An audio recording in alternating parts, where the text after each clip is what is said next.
I'm big on having like physical things that can ground you. So the idea of having a space where we can finally point at and be like, yes, that's where we belong, that's where we can come together, that is our community.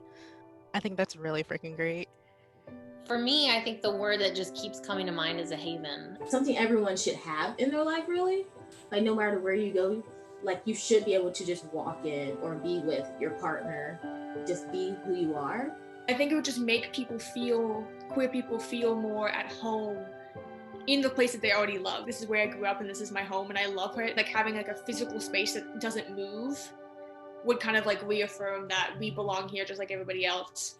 It's important, it's amazing, it's needed. About experiencing each other and knowing that we're not, even though we're so spaced out here and kind of pocketed everywhere, that we're not alone. Being able to have more access to that and more often.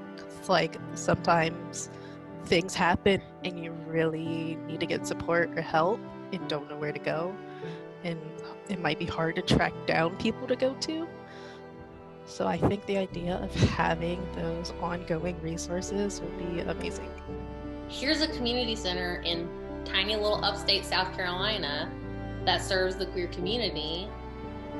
Just thinking about like day-to-day outcomes of a queer person's life, like it can only get better from there. It's everything that we deserve and need. To be able to be actually involved and with other queer people. All kinds of things will extrapolate out just by serving a person's basic needs. Not being looked at weird or like having presumptions or assumptions about you, maybe the way you look physically or just like who you are.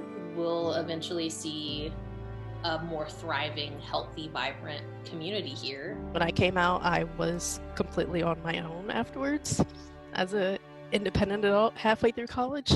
So I sort of had to figure out adulting in the world on my own. And I think there might be a lot of people in the upstate who would benefit from that.